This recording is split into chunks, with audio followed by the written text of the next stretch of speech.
मध्य प्रदेश का एक जिला पड़ता है ग्वालियर और वहीं पर एक अनाथालय होता है। और ये जो मैं बात कर रहा हूँ ये है साल 2004 की। वन विभाग से डिप्टी रंजन और उनकी जो पत्नी होती है उनकी ख्वाहिश थी कि एक बच्चे को गोद ले और उनके पास अपनी कोई औलाद नहीं थी और वो जाते हैं अनाथालय। और जाने के बाद वो काफी देर तक बच्चों के बीच में वक्त बिताते हैं और इसी बीच में अनाथालय से जुड़े हुए कुछ ही लोगों से वो बात करते हैं और कहते हैं कि हमें एक बालक को गोद लेना है, आप हमें सजेस्ट करिए, सुझाव दीजिए कि हम किस तरीके का बच्चा लें। लेकिन इसी बीच में 3 साल का जो एक लड़का होता है वो कुछ सामान लेकर आता है और बड़े ही अदब और एहतराम के साथ वो बच्चा उनको सामान दे देता है। तभी वो जो अनाथालय के जो कर्मचारी होते हैं उनकी नजर इस बच्चे पर पड़ती है और वो कहते हैं कि ये जो बच्चा है ये महज अभी 3 साल का है, लेकिन इसका जो दिमाग है वो इतना बढ़िया दिमाग है, इतना शार्प है कि अगर इसको मौका मिले, अवसर इसको मिले तो ये देख लेना कल को कलेक्टर बनकर दिखाएगा। जब वन अधिकारी ये बात सुनते हैं तो वो और उनकी जो पत्नी है वो बड़े खुश हो जाते हैं क्योंकि बच्चा देखने में बड़ा खुश था, अच्छा था, सुंदर था। तभी वो कहते हैं कि अगर हम इस बच्चे को लें तो वो कहता है कि ये साहब सोने पे सुहागा हो जाएगा, वैसे भी आप इतने अच्छे हैं, पैसे वाले हैं, कोई दिक्कत परेशानी नहीं होगी, आप ही ले जाओ। तो जो भी फॉर्मेलिटीज होती हैं उस बच्चे को लेने के लिए कागजी कार्रवाई होती है, वो कार्रवाई पूरी कर दी जाती है और उस बालक को लेकर वो वन अधिकारी और साथ ही उसकी जो पत्नी होती है उसको लेकर अपने साथ में वो चले जाते हैं। अब उसके बाद 21 साल का समय बीत जाता है। अब 21 साल के समय के बाद में अदालत उस बालक को ये सजा सुना देती है कि इसको तब तक फांसी के फंदे पर लटका कर रखा जाए जब तक कि इसके जो प्राण हैं वो पूरी तरीके से ना निकल जाए। दरअसल अदालत को, खास कर न्यायाधीश को, हिंदू हो, मुस्लिम हो, सिख हो, ईसाई हो, यानी कि किसी भी धर्म का वो व्यक्ति हो, सभी धर्मों का हवाला देते हुए तब उस लड़के को फांसी की सजा का हुक्म सुना दिया जाता है। आखिर ऐसी क्या बात हुई थी? आज की जो ये कहानी है इसके माध्यम से मैं ये जानने की, ये समझने की कोशिश करते हैं कि आखिर ऐसा हुआ क्या था। दोस्तों कैसे हैं आप लोग? मैं इमरान मलिक और आज की जो सच्ची घटना है ये आज मैं आपको सुनाने जा रहा हूँ। ये एक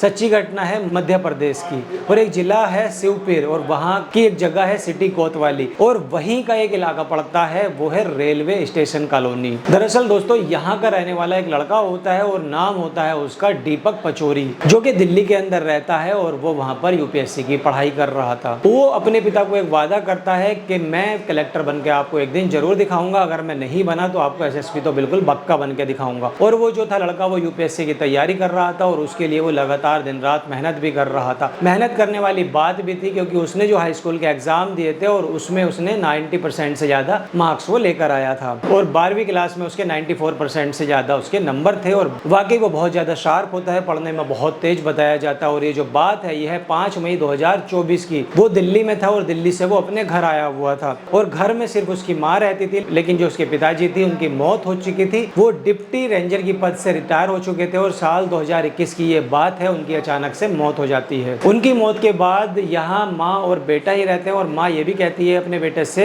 कि तुम एक काम करो कि तुम यहाँ से दिल्ली चले जाओ और वहाँ जाकर तुम पढ़ाई लिखाई करोगे तो हो सकता है ज्यादा बेहतर रहे तुम्हारे लिए। अभी 5 मई 2024 की ये बात होती है जब वो वापस लौटता है, खाना वाना खाकर वो सो जाता है और अगले दिन निकलता है। उसकी माँ उठती है उस लड़के की और वो उससे कहती है कि बेटा मैं मंदिर जा रही हूँ और तुम उठ जाओ और उठने के बाद में तुम नाश्ता कर लेना, यानी कि तुम वो पूरी तैयारी करके निकल जाती है। और जैसे ही माँ ये बात कह के निकल जाती है, 68 साल की उनकी उम्र होती है उसकी माँ की और नाम है उनका उषा देवी। अब जैसे ही उस लड़के की माँ होती है वहां से वो निकलती है और निकलने के बाद में वो लड़का है वो देर तक सोता रहता है, उठता ही नहीं है। जब उसकी जो बताया जाता है कि उसकी जो आंख खुलती है वो 12 साढ़े 12 बजे के आसपास में। उसके बाद वो देखता है कि उसकी जो माँ है वो दिखाई नहीं दे रही है। तभी वो पड़ोस में जाता है और पड़ोस में जाने के बाद जो व्यक्ति रहते हैं राम बाबू, उनसे वो पता करता है कि सुबह माँ मंदिर जाने के लिए निकली थी लेकिन 12 से का बाद हो गया, माँ भी लौट कर नहीं आई है, क्योंकि इस घर में उसकी माँ का आना जाना था वो ज्यादातर लगातार होता रहता था। पास में भी और भी घर होते हैं, लगातार लाइन से घर होते हैं और आसपास के जितने भी घर होते हैं वहाँ पर हर घर के अंदर वो जाता है और जाने के बाद दरवाजा खटखटाता है और अपनी माँ को वहाँ पर पूछता है। पूरी कहानी बयां करता है कि माँ सुबह उठी थी मंदिर जाने के लिए और उसके बाद मैं सोता हुआ रह गया था, मैंने देखा था तो माँ मिल नहीं रही है। अब ऐसे करते करते शाम हो जाती है लेकिन माँ लौटकर वापस नहीं आती है। माँ के पास जो मोबाइल था वो भी स्विच ऑफ आ रहा था। अब आखिर ढूंढे तो कहाँ ढूंढे, करें तो क्या करें, वो समझ नहीं पा रहा हो। तो देखते ही देखते रात हो जाती है और रात जैसे ही होती है, रात होते होते जितने भी उसके रिश्तेदार थे उस लड़के के हर रिश्तेदार को वो अपनी ये इत्तला दे देता है कि उसकी जो माँ है वो अचानक से लापता हो गई है और वो उसको कहीं पर मिल नहीं रही है। अब ऐसी कौन सी जगह है जहाँ मैंने उनको ढूंढा नहीं है। वहीं ग्वालियर में उसके मामा रहते हैं और मामा अशोक को भी फोन करके बताया जाता है कि माँ का कुछ पता नहीं चल रहा है कि क्या माँ आपके पास आई है। जब माँ इतनी बात पूछी जाती है कि माँ यहाँ तो नहीं आई है लेकिन तुम परेशान मत हो, वो वापस लौट कर आ जाएगी, टेंशन मत लेना। इस तरह की बात उसको समझा दी जाती है। अब जो लड़का होता है वो इंतजार करता रहता है। अब एक डायरी उसके पास में रहती है जो उसे वो हमेशा अपडेट करता है। डायरी के पन्ने में वो लिखता है और लिखते लिखते रोते रोते वो वहाँ पर कहता है कि माँ तुम कहाँ पर चली गई हो, वापस लौटकर कब आओगी, मैं बहुत ज्यादा परेशान हो चुका हूँ, मैं बहुत ज्यादा तुम्हारा इंतजार कर रहा हूँ। इस तरीके की बात वो लिखता है। उसके बाद दिन निकल जाता है, फिर वो पड़ोसियों के पास जाता है और वहाँ जाकर कहता है कि मेरी माँ को ढूंढवा दो, मदद करवा दो। अब अड़ोस पड़ोस के जो लोग होते हैं वो भी मदद करने लगते हैं। अब ये 7 मई 2024 की बात है, यानी कि वो पूरा दिन अपनी माँ को ढूंढता है लेकिन माँ उसकी नहीं मिलती, फिर भी इंतजार किया जाता है। अब ये बात आती है 8 मई 2024 की। अब चचेरा भाई जिसका नाम संजय बताया जा रहा है, मामा अशोक, ये सीधा कोतवाली पहुंच जाते हैं और सीधा कोतवाली जाने के बाद में वो बताते हैं, एफआईआर लिखवाने की कोशिश करते हैं। औसत देवी है और जिनकी उम्र लगभग 68 साल के आसपास की बताई जा रही है कि उनकी 68 साल की उम्र है और उनका कहीं पता नहीं चल रहा है। वो मंदिर जाने के लिए निकली थी और मंदिर जाने के बाद में वो वापस नहीं आई। फिर लड़के से यहाँ पर पूछा जाता है कि तुमने उन्हें लास्ट बार कब देखा था, कब तुमने उनको देखा था। और जो पुलिस होती है, पुलिस वहाँ पर गुमशुदगी की ये रिपोर्ट लिख देती है और जैसे ही पुलिस गुमशुदगी की रिपोर्ट दर्ज करती है, पुलिस यहाँ पर दिलासा देती है कि हम अपनी तरीके से पूरी ताकत यहाँ पर लगा देंगे उसको ढूंढने में। अब आखिरकार वक्त निकल कर आता है। उसका जो भाई होता है संजय और उसका जो मामा होता है अशोक और दीपक पचौरी, ये थाने से जैसे ही बाहर निकलते हैं और अचानक ही संजय वापस थाने के अंदर जाता है और एसएचओ के पास जाने के बाद में वहाँ पर कहता है कि साहब देख लेना, आप इस लड़के पर नजर रखना क्योंकि मुझे लगता है कि इसी लड़के ने कुछ ना कुछ यहाँ पर झोल किया है। पुलिस वाले होते हैं तुरंत उसको पकड़ लेते हैं और पकड़ने के बाद उसकी माँ गायब हो चुकी है, गुमशुदगी हो चुकी है, वो लगातार ढूंढ रहा है और उसके बाद भी तुम ऐसी बात कर रहे हो। वो कहता है कि साहब ये रात 10:30 बजे के आसपास में उसके पास में आया था और ये बात है 6 मई 2024 की। रात 10:30 बजे के आसपास में ये मेरे पास आता है और मैं सीधा घर जाता हूँ। घर जाने के बाद वहाँ पर देखता हूँ कि पूरे घर के जितने भी कमरे हैं सब कमरों में ताले लगे हुए हैं और कहते हैं कि ताले क्यों लगे हैं, तो वो बताता है कि चाबी तो माँ के पास में ही है, माँ लेकर यहाँ पर चली गई है। तो इसमें क्या ऐसी नई बात है। तो मैं अगले दिन सुबह वहाँ पर उसके घर पर जाता हूँ उनको ढूंढने के लिए कि आखिर घर जाता हूँ और जाके वहाँ देखता हूँ, पूछने के लिए देखता हूँ कि सारे घरों के जो दरवाजे थे कमरों के वो खुले हुए थे। अब इससे पूछा जाता है तो ये कहता है यहाँ पर कि मैंने नई चाबी इनकी बनवा ली है। और बड़ी अजीब सी बात है, इत्तेफाक की बात है कि रात में 10:30 बजे मैं गया हूँ और अभी सुबह दिन निकला है। रात में आखिरकार चाबी यहाँ पर बनाकर कौन देगा। अब पुलिस के दिमाग में भी ये बात आ जाती है कि आखिरकार जो पुलिस होती है कि तुम अपने घर चले जाओ और हम अपने हिसाब से यहाँ पर बातचीत करते हैं। और तुरंत ही दीपक पचौरी को यहाँ पर वापस बुला लिया जाता है। उससे पूछा जाता है कि तुमने अपनी माँ को कहाँ देखा था और वो मंदिर जाने के लिए निकली थी और कुछ ही देर के बाद वो कहने लगता है कि हाँ मैंने सुना था कि वो हॉस्पिटल भी गई थी। अब जो पुलिस वाले होते हैं किस टाइम गए थे वो उससे डिटेल यहाँ पर पूछी जाती है। सारी की सारी जो टाइमिंग बताने वाली जब बात आती है वो टाइमिंग बताता है और तभी एक सिपाही से कहा जाता है कि सीधा तुम हॉस्पिटल जाओ और हॉस्पिटल जाने के बाद में जो सीसीटीवी कैमरे होते हैं, सीसीटीवी कैमरे में देखना कि क्या इस टाइम इसकी माँ वहाँ पर पहुंची थी या फिर नहीं पहुंची थी, ये माँ को देखने के लिए हॉस्पिटल गया था या फिर नहीं गया था। तो सीसीटीवी कैमरे में तुम आ ही गए होगे। वो कहता है कि साहब मैं अंदर नहीं गया था और मैं बाहर से लौटकर आ गया था। जब तुम बाहर से लौटकर आ गए थे तो आखिरकार तुम्हें अंदर के बारे में क्या पता कि माँ तुम्हारी यहाँ पर गई थी या फिर नहीं गई थी। अब पुलिस होती है तो उससे सख्ती से यहाँ पर पूछताछ करना शुरू कर देती है। तब वो चौंकाने वाली बात है वो बतानी यहाँ पर शुरू कर देता है। दरअसल वो बताता है कि जब उसके पिताजी खत्म हुए थे साल 2021 की ये बात बताई जा रही है, तो उससे पहले ही उन्होंने अपने नाम पर एक एफडी बनाई थी और जिसकी जो एफडी थी उसकी जो कीमत थी वो लगभग 16,85,000 रुपए के आसपास की। और उसके अंदर जो नॉमिनी बनाया हुआ था उस एफडी के अंदर उस बेटे को ही बनाया गया था कि उसके पिताजी को अगर कुछ हो जाता है तो उनके मरणों उपरांत ये जो एफडी है वो इस लड़के को यहाँ पर मिल जाएगी। अब आखिरकार उसके पिताजी की मौत हो जाती है, जो नेचुरल मौत होती है। वो मौत होने के बाद में जो एफडी के जो पैसे थे 16,85,000 रुपए के आसपास जो बताए जा रहे थे वो इस लड़के के हाथ में लग जाते हैं। ये लड़का उन पैसों को अपने कब्जे में ले लेता है और 2 लाख रुपए से वो शौक करता है, जितनी मौज करनी होती है, जो चीजें खरीदनी थी उसको वो करता है। खाने पीने की हो, पहनने की हो, 2 लाख रुपए वो एक झटके में यहाँ पर खर्च कर देता है। और जो बाकी की जो उसकी रकम बची थी उसके पास 14,85,000 रुपए, वो सोचता है कि क्यों ना इन पैसों को अगर शेयर मार्केट में लगाया जाए तो ये पैसा 2 गुना 3 गुना 5 गुना भी हो सकता है और वो अमीर बन जाएगा। अब वो बताया जाता है कि इतना ज़हीन दिमाग का था कि उसके हाई स्कूल के अंदर 90% से ज़्यादा मार्क्स आए थे और इंटर में उसके लगभग 94% से ज़्यादा मार्क्स उसके आए थे और ऐसे ही ग्रेजुएशन के अंदर भी उसके बहुत ज़्यादा मार्क्स आए थे। अब इसी तरीके से उसका जो दिमाग था वो काफ़ी ज़हीन था, बहुत मोटा पैसा उसके जो साथ लग जाता है और वो सोचता है कि पैसा लगा दिया जाए। अब आखिरकार यहाँ पर वक्त बीत जाता है, उसके पास धीरे धीरे करके जो पैसे थे वो धीरे धीरे खत्म हो जाते हैं। हालांकि ग्रेजुएशन करने के बाद में फिर वो यूपीएससी की पढ़ाई करने के लिए दिल्ली चला जाता है। वहाँ पर हालांकि दिल्ली में रहते हुए उसे जो है वो नशे की आदत यहाँ पर लग जाती है, और ऐसी वो कौन सी आदत थी जो उस लड़के को नहीं लग पाई थी। अब दीपक पचौरी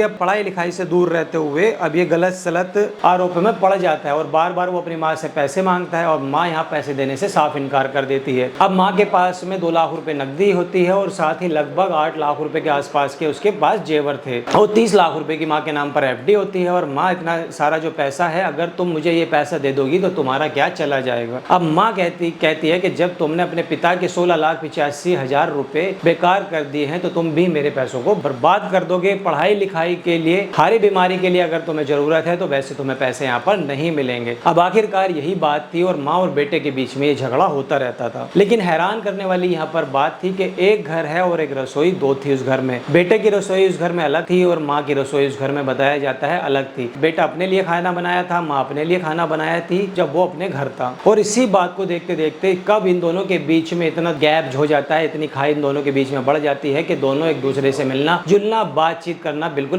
बंद कर देते हैं। और हद तो तब हो जाती है यहाँ पर जब ये लड़का दिल्ली से वापस लौट कर आता है। इसकी जो ये ख्वाहिश थी कि इससे अब यहाँ पर पैसे ही लेने हैं।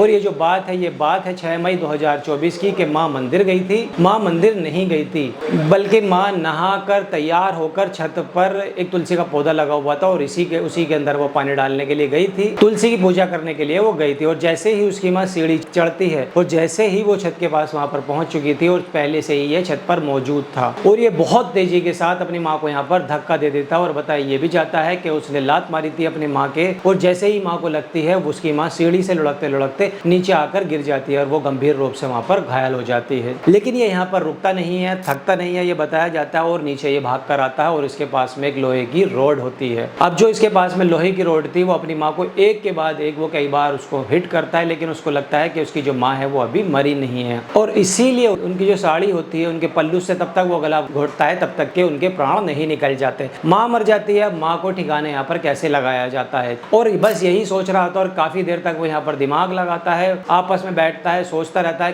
कि कैसे इसको ठिकाने लगाऊं। फिर वो दिमाग लगाता है और लगाते लगाते उसका दिमाग चलता है कि क्यों ना उसे बाथरूम के अंदर ही गाड़ दिया जाए। यदि उसे बाथरूम के अंदर गाड़ेगा, गड्ढा खोदेगा तो जाहिर सी बात है आसपास में आवाज पहुंचेगी तो आसपास में पता भी चल जाएगा। और बहुत बड़ी मात्रा में वहां पर खून बह रहा था और जहां से खून के निशान थे और वो पूरी तरीके से साफ कर देता है, क्लीन कर देता है, बाथरूम में रखता है। और बाथरूम में रखने के बाद में वो ईंटों का वहां पर इंतजाम करता है। और ईंटों का इंतजाम करने के बाद उसकी जो माँ होती है उसको फर्श पे रखता है, वो चारों तरफ से ईंटें लगाता है और उसके बाद में वो बाजार चला जाता है। सीमेंट का वो बताया जाता है इंतजाम करता है, सीमेंट का, रेत का, बदरपुर का, और सारा इंतजाम करने के बाद में उसको घोलता है। और जो बीच में ईंटें लगाई थी और एक सीढ़ी नुमा टाइप का उसने एक कब्र जो होती है वो एक कब्र का हिस्सा इस तरीके का वो बना देता है। वो उस तरीके से बाथरूम में चिन देता है और चिनने के बाद में उसको पूरी तरीके से प्लान कर देता है। और प्लान करने के बाद में वो पूरी तरीके से घर से निकल जाता है, ये कहने के बाद कि मेरी जो माँ है वो गायब हो चुकी है, मैं उसका कहीं आता पता नहीं चल रहा है। रोने की वो लगातार एक्टिंग करता है कि चचेरे भाई को वो नई कहानी सुना रहा था, कभी पड़ोसी को, राम बाबू को वो नई कहानी सुना रहा था, कभी अपने मामा को ग्वालियर में फोन करने के बाद में वो कुछ नई कहानी सुना रहा था। और आसपास के जो लोग होते हैं सबसे वो इस तरीके की जिज्ञासा कर रहा था कि मेरी कहाँ है, मेरी माँ को ढूंढ दो। अब इस तरीके की जो बातें थी वो सारी जो बातें थी वो झूठ था, वो ज्यादा देर तक टिक नहीं सका, चल नहीं सका। और चचेरा जो भाई था वो ही उसकी हरकतों को पहचान लिया था, क्योंकि वो अपना फोन किसी को नहीं देता था और साथ ही साथ वो अपने घर की चाबी किसी को नहीं देती थी। चाबी भी उसी के पास थी, पहले ही ताला लग जाता है और फिर अचानक से ताला खुल भी जाता है। और बिना किसी मशक्कत के बाद में, बिना किसी परेशानी के बाद में पुलिस आखिरकार उस जगह को तलाश कर लेती है। उस जगह को जब तोड़ा गया वहां से तो वाकई वहां से लाश मिल जाती है। लाश को पुलिस कब्जे में ले लेती है और उसको पोस्टमार्टम के लिए भेज देते हैं। और जैसा वो बताता है और ठीक वैसा ही हुआ था। उसी जगह पर एक रोड भी मिलती है और जिस रोड से उसको मारा भी गया था। और साथ ही साथ जो पोस्टमार्टम रिपोर्ट आती है, जब एफआईआर दर्ज हो जाती है 302 में, 201 में, और एफआईआर दर्ज होने के बाद जो मामला है चार्जशीट लगाने के बाद कोर्ट में, अदालत में पहुंच जाता है। दोनों जो वकील है आपस में बहस कर रहे थे और पूरी जो कहानी होती है, कहानी बयां होने के बाद में ये बात है 23 जुलाई 2025 की। अदालत की तरफ से, विशेष न्यायाधीश की तरफ से,